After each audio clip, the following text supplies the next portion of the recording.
Hi అండి, శ్రావణ అజయ్ వాళ్ళ channel వాళ్ళమండి మేము. చూడండి ఫ్రెండ్స్, మాది ఈవినింగ్ రొటీను ఎలా ఉందో చూడండి. మేమైతే ఈవినింగ్ అవి అంట్లన్నీ కడిగేసి శుభ్రంగా అలా పెట్టానండి. పిల్లలు వచ్చేసరికి మళ్ళీ పిల్లలు వచ్చిన తర్వాత హడావిడి అవుతుంది కదా అనేసి అంట్లన్నీ కడిగేసి దోశకి నానబెట్టిన పిండిని దోశ పడదామనేసి మార్నింగ్ నానబెట్టానండి.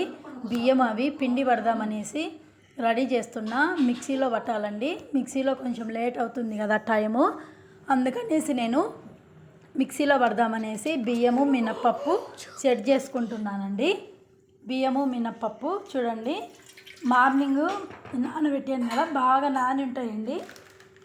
ఇప్పుడైతే మనం పట్టి పెట్టుకుంటే మళ్ళీ నెక్స్ట్ డే మార్నింగ్కి దోశకి బాగా పిండి బాగా ఉబ్బుతుంది, దోశలు కూడా బాగా వస్తాయండి. అందుకనేసి నేను పిండి పడుతున్నానండి. అందుకు నేను అదో మిక్సీలో చూపిస్తున్నానండి. పిల్లలు వచ్చేసరికి స్నాక్స్ కూడా రెడీ చేయాలి కదండి, అందుకనేసి పాప్కార్న్ చేద్దామనేసి నేను స్నాక్స్ రెడీ చేస్తున్నానండి.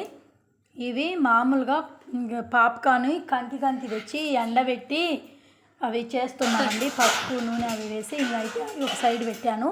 ఈ ప్లేట్లు ఇవన్నీ అన్నీ ఒక లైన్లో పెడుతున్నానండి. అంటే ఎట్లా అంటే అట్లా పడేయకుండా అంత పని తొందరగా కంప్లీట్ చేసుకుంటే బాగుంటుంది కదా అనేసి అన్నీ సర్దుతున్నానండి. లేకపోతే హడావిడిగా ఉంటుంది దాంట్లో. అలాగే కసువు ఊడుస్తున్నా, అవి ఒక పక్క పాప్కార్న్ అవుతున్నాయి. కసువు కొంచెం చెత్త ఉంటే అది మొత్తం ఊడ్చేస్తున్నా. ఈవినింగ్ టైంలో కూడా క్లీన్ చేయాలి కదండి, అందుకనేసి నేను చెత్త మొత్తం ఊడ్చేస్తున్నా. పార్ట్ 2 కోసం వెయిట్